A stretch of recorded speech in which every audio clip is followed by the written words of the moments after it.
Well, hi there. I'm Donald Sloan, chair of the Oxford Cultural Collective, and I recently talked to the winner of our 2019 Jan Kit So Memorial Award for Food Writers on Asia, Julie Kleeman, and to her husband, Yeshi Jampa. Now, the Jan Kit So Award is a biennial award for aspiring food writers, particularly those who are seeking to write their first food-focused book. The winner receives £2,500 to cover research and travel costs. Now, back in 2019, Julie's proposal was focused on her plan to write a book about Tibetan cuisine. Fast forward to 2022, and she and Yeshi are about to celebrate publication of this wonderful new book, Taste Tibet, Family Recipes from the Himalayas. It's a book that contains not only recipes from Tibet, but also rich cultural commentary as well, and contextual commentary. I began by asking Julie and Yeshi to give us a bit of the background to this book. Where did their interest arise from, and what was the inspiration for this project? Well, let's go back to the beginning. Let's talk a little bit about the backstory, if we may. Obviously, around 2019, you were thinking of writing a book about Tibetan cuisine. Family Recipes from the Himalayas is the subtitle. But tell us a bit, what led up to that? Tell us a bit about your getting together, your involvement in becoming champions of Tibetan cuisine in Oxford, and where the genesis for this book, the idea for this book came from. Well, Yeshi was born in very rural Tibet and spent his whole childhood out rearing animals. It was a semi-nomadic existence out on the Tibetan plateau. So he didn't go to school. He made the choice just to accompany his father and other family members with the yaks and sheep and goats. And when he was about 19, I say about 19 because he's not quite sure how old he is. He left Tibet for India, which is where we met many years later. And it was really food that kind of brought us together. So the first day that we met, Yeshi cooked me an amazing hand-cut noodle soup. It was a really freezing November evening, and he was living in a tiny concrete room that he shared with a friend. And the setup really was quite an improbable one for a gastronomic experience, but later came to define my whole understanding of Tibetan food. And the whole point is that it can be cooked anywhere. And, whatever ingredients are to hand, whatever the facilities are, something delicious, nutritious, made from simple ingredients can always be made. And I think that also I'm a nomad, I go with the daddy, but so we all days making like a nomad. We make like in the morning into food for us, but also we making like the butter and cheese. Like all days we just like cooking involved. It's just a whole day. So yeah, that's why I'm really fascinated to cooking. So and then so I love cooking. Just nail ties. Just I love cooking. And that's why we have in Taste Tibet, and also books like customer want the book, not only food. So you met through food, and obviously you then made your way back to the UK. You began before the restaurant that I mentioned earlier. You started with a food stall in Oxford, which I remember from my days in Oxford became hugely popular and had a great loyal following. Yeshi, how does it feel for you in particular now to have moved to the UK, to have written a book along with Julie and become a real champion of Tibetan cuisine in the UK? It must be a very strange feeling. Yeah, it's just so weird. Yeah, so weird. Sometimes in the street, people stop and then, I saw you on the TV or kind of, so you are very successful. And it's just so weird. And it's just a very exciting journey. And just really fascinating to meet new peoples, and really, I really enjoy it, really. And we'll be both. I think Yeshi's life has taken so many twists and turns. Yeah. It's just one of them. It's just nothing's unexpected. But, when we look back and we were making the application for Yeshi originally to join me here in the UK, you know, food was a big part of that application. We long had a dream to open somewhere. Cooking has always been his passion. And yeah, we had the food stall many years, and the restaurant takeaway was a kind of natural extension of that. But it was, you know, it has long been a dream. And not just because of Yeshi's passion for food, but because, especially now he's so far away from home, of his desire to really plant the name of Tibet on the map. I mean, even now, we've been going years here in Oxford, but you know, there are many people who've been visiting us under the banner of Taste Tibet for years, and people will still introduce our food to their friend as this, you know, delicious Nepalese place. And so, you know, we feel like we've got a big job to do. Communication job to do, yeah. Yeah, and the book is a part of that. You know, we really wanted to set the case for Tibetan cuisine as something original and distinct in its own right. So yes, it's more than a practical exercise of opening a restaurant and writing a book. You really are communicators and championing a cuisine about which not very much is known in the UK and elsewhere.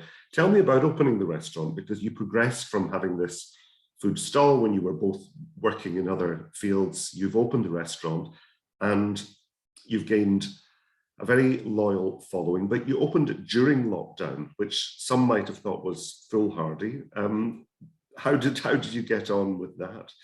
We basically took over the premises, what is now Taste Tibet, in January 2020, and this was a site that needed a huge amount of renovation work, and so we embarked on that work during the early stages of lockdown. Obviously, at that stage, nobody knew how long COVID was going to play out. And when it turned out that, you know, the place was fit for purpose and we were ready to open, we were just still in a lockdown situation. But because people in Oxford knew our food as good takeaway food, and there was no reimagining of the menu, they were very, I mean, and because it was such a crazy idea, they were very happy to support us. And in fact, I mean, the first weekend we opened, there was a kind of onslaught. We had queues literally going down the block. So it was never a case that, and we had a feeling that that might happen. You know, we were not worried that people were not going to come. We were more worried that what came to pass, you know. Yeah. Well, and you're mentioning there that sort of community focus that you've got. And of course, during lockdown, you also did a lot to assist those who were finding lockdown tough or who were working in frontline roles. Tell me a bit about that work that you did that was for those who were in vulnerable situations. Well, because as we mentioned, we had a big renovation project underway when lockdown hit. We really couldn't stop working. So we became a chilled foods deliveries business, more or less overnight, once we could no longer run the market stall. And in setting up the shop part of our website, we added onto that the facility for people who were buying our food for home delivery to also help contribute to, at that stage, it was a weekly drop of food to NHS frontline workers. So we would make momos, or we would make, Yeshi had, thankfully, because the shops were all closed, but he had you know, big sacks of rice and dal and, you know, good kind of sustenance, warming comfort food that we were delivering to hospitals once a week. And then when the canteens rather reopened in the hospitals in the summertime, we still had quite a lot of donations to honor. Yeah. And so we asked our customers where we would like to divert those funds, because people did contribute very generously. And we became connected to a local grassroots community support and action network called Oxford Mutual Aid, which was set up at the beginning of the pandemic with the idea of supporting people who were shielding, people who had mobility issues, who were homeless, families who were struggling to make ends meet, who were vulnerable in all kinds of ways, and delivering food parcels to them to include a meal for reheating at home. So since then, we've been delivering every week to Oxford Mutual Aid, who send our food out through their regular deliveries to these kinds of people in Oxford. And again, we still receive some contributions towards that work, but regardless of whether or not the donations come through, we keep it going every Sunday. Yeah, good for you. Now, obviously, we were talking there about winning the Jan Kitso Award. Tell me a little bit about the impact that had on you both, because often that kind of recognition can act as a motivator when you're in a project that seems rather daunting. But how did you feel about winning the Jan Kitso Award? It really was everything, Don. I mean, I think Yeshi mentioned that it was our customers who asked us to write the book. Years ago, when we were running a takeaway from our home. I mean, this was kind of at the very beginning of Taste Tibet. We used to send out an email with a menu on it every week to people on our mailing list and we'd include a kind of little snapshot of Tibet, a story. A bit of context. That's right. And it was those customers who encouraged us to work those up into a book, and helped us to think of ourselves as writers as well as momo makers. And but even at the point of applying for the award, I don't think we had the confidence that we'd be able to turn all of that into a book. And winning the award gave us not only the confidence, but also connections, which is such an important part of things. I mean, obviously, the award ideally is designed to help the winner make a trip out to the region to conduct research with the hope of putting together a proposal that will find you an agent, a publisher. And in our case, that didn't happen because we weren't able to make the trip. We had it all planned and booked, and we'd have been. And then COVID hit. Months. I think ultimately it would have been a different kind of book if we'd been able to make that trip. But because of the connections that we made, because of winning the award, we were able to find a publisher anyway. So it was just amazing. And Yeshi, you were joking there about being stopped in the street now that you're getting a bit of celebrity as an author and restaurateur.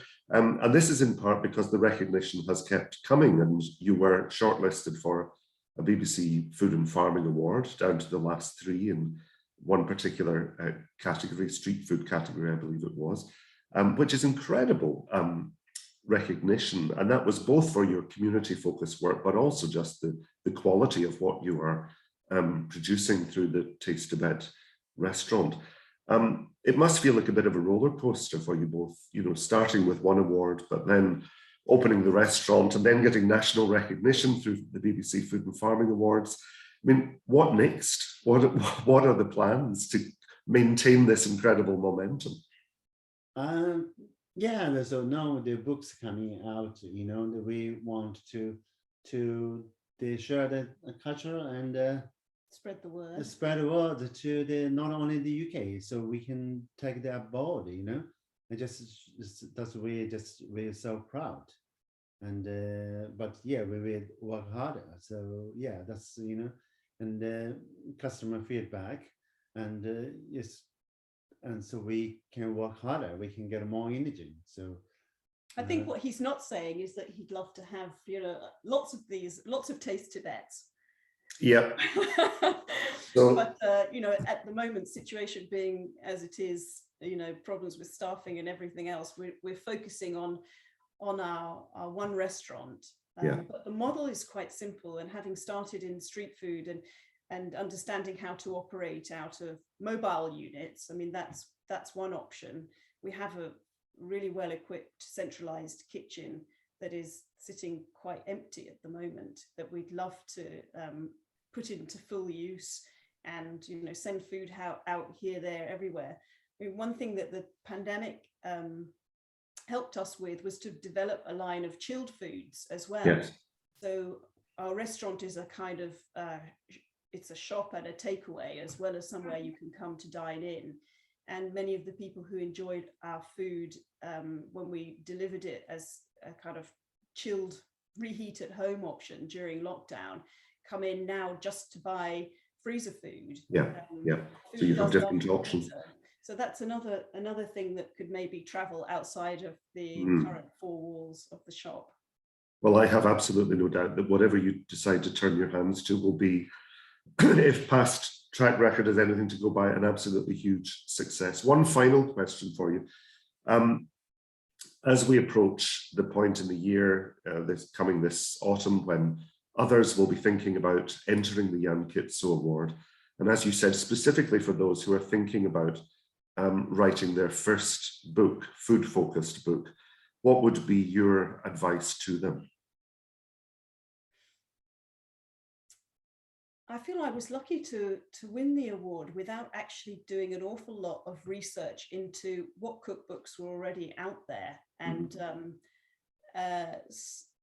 obviously I had quite an original idea, and Tibetan food isn't an area that's been covered before. But if you're applying for the award and you're looking to write a cookbook about a cuisine which is perhaps already quite well documented, it's always a good idea to do your research and look at what angle you've got that would make this unique, really kind of stand out. It is quite the cookbook market is a busy place, and I'm quite sure that the Jan Kitso, as it should, is gaining in recognition with each 2 years that pass. It's a competitive award, and to make a standout application, I think you definitely need a unique angle and voice, and there's no limit to the time you can put into research. What will make your idea stand out. Fantastic. Well, listen, both of you, I wish you all success in the future, and congratulations on everything that you've achieved over the last few years. And we're all going to be watching to see what comes next. So very well done indeed. And I look forward to the response that is bound to come in the near future on publication of Taste Tibet. Very well done. Thank you so much, Tom.